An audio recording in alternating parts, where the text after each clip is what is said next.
Hello friends, আমি কল্পনা। হারানো টেস্টে আপনাদের সবাইকে স্বাগত জানাই। আজকে আমি বানাবো কাঁচা পেঁপে দিয়ে মুরগির মাংসের ঝোল। খুবই স্বাস্থ্যকর একটা রেসিপি। কাঁচা পেঁপে তো আমাদের পেটের পক্ষে খুবই উপকারী, লিভারকে হেলদি রাখতে সাহায্য করে। আর অনেক সময় আমাদের বেশি তেল ঝাল মশলার খাবার খেতে ইচ্ছে করে না, তখন আমরা এইরকমভাবে কাঁচা পেঁপে দিয়ে মুরগির মাংসের ঝোল বানিয়ে খেতে পারি। দারুণ টেস্টি হয় খেতে। প্রথমেই আমি এখানে মিডিয়াম সাইজের চিকেন নিয়েছি 700 গ্রাম, আর চিকেনটাকে জল দিয়ে ভালো করে পরিষ্কার করে ধুয়ে নিয়েছি। এখানে আমি 3টে মিডিয়াম সাইজের আলু নিয়েছি, আর এরকম ডুমো ডুমো আকারে কেটে নিয়েছি। আর পেঁপে নিয়েছি, একটা গোটা পেঁপের অর্ধেক পেঁপে নিয়েছি। আর পেঁপেটাকে এরকম একটু মোটা আর লম্বা শেপ করে কেটে নিয়েছি। আপনারা পেঁপেটা আপনাদের ইচ্ছে মতো আর একটু বেশিও ব্যবহার করতে পারেন। এবারে গ্যাসের মধ্যে আমি একটা কড়া বসিয়ে দিয়েছি। কড়াটাকে গরম করে নিয়ে কড়ার মধ্যে দিয়ে দিচ্ছি তেল। আমি এখানে সানফ্লাওয়ার অয়েল ব্যবহার করছি, আপনারা যে কোনো সাদা তেল কিংবা সর্ষের তেলও ব্যবহার করতে পারেন। তেলটাকে ভালো করে গরম করে নেব। গরম করে নিয়ে এর মধ্যে দিয়ে দেব কেটে রাখা আলুগুলো। আলুগুলোর মধ্যে অল্প একটু লবণ দিয়ে আলুগুলোকে ভালো করে ভেজে নেব। লবণ দিয়ে ভাজলে আলুটা খুব সুন্দর করে ভাজা হয়, আর আলুর মধ্যে লবণটাও ভালো করে ঢুকে যায়।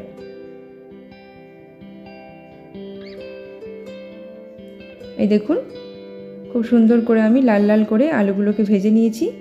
এবারে আমি একটা পাত্রের মধ্যে আলুগুলোকে তুলে রেখে দেব। ওই তেলের মধ্যেই দিয়ে দিলাম একটা তেজপাতা আর একটা শুকনো লঙ্কা ফোড়ন। ভেজে নিয়ে তেলের মধ্যে দিয়ে দেব হাফ চামচ পরিমাণে চিনি। চিনিটাকে এবারে একটু গলিয়ে নেব।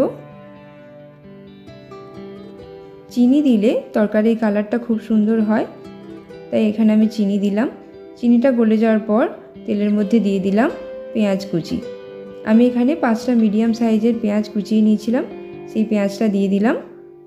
আর অল্প একটু লবণ দিয়ে পেঁয়াজটাকে আমি এবারে ভেজে নেব। আমি এখানে পেঁয়াজটা একটু বেশি ব্যবহার করছি, এতে করে মুরগির মাংসের ঝোলটা খুব পাতলা হবে না, একটু ঠিক হবে। এবারে পেঁয়াজটাকে আমি ভেজে নিয়েছি। ভেজে নেওয়ার পর এবার দিয়ে দিলাম 1 চামচ আর একটু বেশি আদা রসুনের পেস্ট। আদা রসুনের পেস্টটাকেও আমি তেলের মধ্যে ভালো করে ভেজে নেব। ভাজা হয়ে গেছে আমার আদা রসুনের পেস্ট। এবারে এর মধ্যে দিয়ে দেব হলুদের গুঁড়ো 1 চামচ, আর দেব হাফ চামচ লঙ্কার গুঁড়ো। ঝালটা আপনারা আপনাদের পরিমাণ মতো দেবেন। আর হাফ চামচ কাশ্মীরি লঙ্কার গুঁড়ো দিয়ে দিলাম, এতে করে কালারটা ভালো আসবে, তাই দিলাম। আপনারা নাও দিতে পারেন, শুধু লঙ্কার গুঁড়ো দিতে পারেন। এবার অল্প একটু জল দিয়ে মশলাটাকে একটু নেড়ে নেব।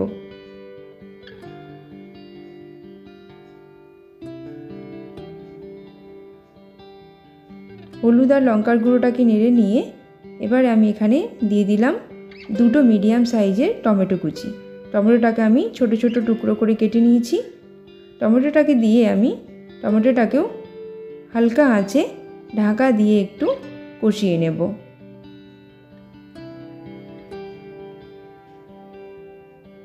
এই দেখুন, টমেটোটা আমার গলে গেছে খুব সুন্দরভাবে, আর মশলাটাও আমার খুব সুন্দরভাবে কষানো হয়ে গেছে। এইবারে আমি মশলার মধ্যে দিয়ে দিলাম চিকেনটাকে আমি এবারে ভালো করে মশলার সঙ্গে মিশিয়ে নেব।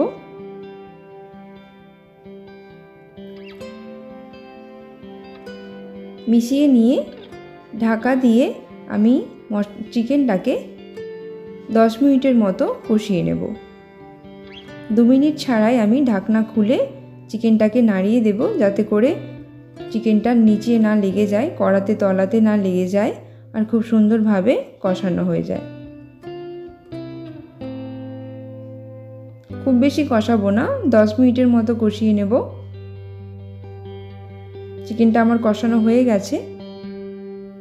এবারে আমি আগে থেকে ভেজে রাখা আলু আর পেঁপেটা এখানে দিয়ে দেব। দিয়ে ভালো করে চিকেনের সঙ্গে মিশিয়ে নেব। আর হ্যাঁ, এবারে এই সময় আমি পরিমাণ মতো লবণটাও এখানে ব্যবহার করে দিলাম। এবারে লবণটাকে আর পেঁপে আলুটাকে মশলার সঙ্গে মিশিয়ে নিয়ে অল্প একটু কষিয়ে নেব। খুব বেশি সব কিছুকে খুব বেশি কষাবো না, অল্প একটু কষিয়ে নেব। কষিয়ে নিয়ে এবারে এর মধ্যে আমি দিয়ে দিচ্ছি জল। আমি এখানে 2.5 গ্লাস মতো জল ব্যবহার করছি, যেহেতু মুরগির মাংসের আমি ঝোল বানাবো তাই জলটা একটু বেশি পরিমাণে দিচ্ছি। আপনারা যেরকম ঝোল খেতে পছন্দ করবেন সেরকমভাবে জলটা এখানে অ্যাড করবেন। এবারে সব কিছুকে ভালো করে মিশিয়ে নিয়ে ঝোলটা ফুটে ওঠা অবধি অপেক্ষা করব। ঝোলটা ফুটে উঠেছে, এবারে আমি এর মধ্যে দিয়ে দেব 3টে চেরা কাঁচা লঙ্কা। এতে করে ঝোলের ফ্লেভারটা ভালো আসবে, আপনারা চাইলে নাও দিতে পারেন। এবারে মিডিয়াম আঁচে ঢাকা দিয়ে আলু, পেঁপে, চিকেন সেদ্ধ হওয়া অবধি রান্না করে নেব। এবার ঢাকনাটা খুলে দেখব যে পেঁপে, আলু সব কিছু ভালো করে সেদ্ধ হয়েছে কিনা। একটু নেড়ে দেখে নেব। পেঁপে আর আলুটা খুব সুন্দরভাবেই সেদ্ধ হয়ে গেছে, আর চিকেনের গ্রেভিটাও অনেকটা কমে গেছে। এবারে আমি চিকেনের মধ্যে অ্যাড করে দিচ্ছি 1 মুঠো ধনেপাতা কুচি। এই ঝোলের মধ্যে কাঁচা ধনেপাতার ফ্লেভারটা কিন্তু জাস্ট ফাটাফাটি লাগে। আর কোনো মশলাই আমি এখানে ব্যবহার করছি না, এরকম সিম্পলভাবেই এই ঝোলটা বেশি ভালো লাগে খেতে। এবারে একটু ফুটিয়ে নিয়ে গ্যাসের ফ্লেমটাকে অফ করে দিয়ে ঢাকা দিয়ে কিছুক্ষণ রেস্টে রেখে দেব, তারপর আপনাদের সার্ভ করে দেখাচ্ছি। তাহলে বন্ধুরা, দেখতেই পেলেন কত কম সময়ে আর একদম সিম্পলভাবে তৈরি হয়ে গেল আমার আজকের রেসিপি কাঁচা পেঁপে দিয়ে মুরগির মাংসের ঝোল।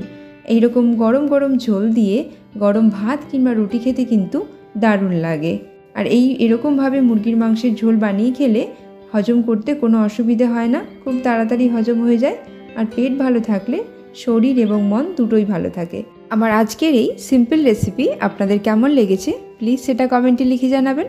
ভালো লাগলে একটা লাইক করে দেবেন আর সাবস্ক্রাইব করে আমার চ্যানেলটার পাশে থাকবেন, যাতে আরও অনেক নতুন নতুন রেসিপি আপনাদের সঙ্গে শেয়ার করার অনুপ্রেরণা পাই। সবাই খুব ভালো থাকবেন, সুস্থ থাকবেন। আবার একটা নতুন রেসিপি নিয়ে আসছি, ততক্ষণের জন্য টাটা।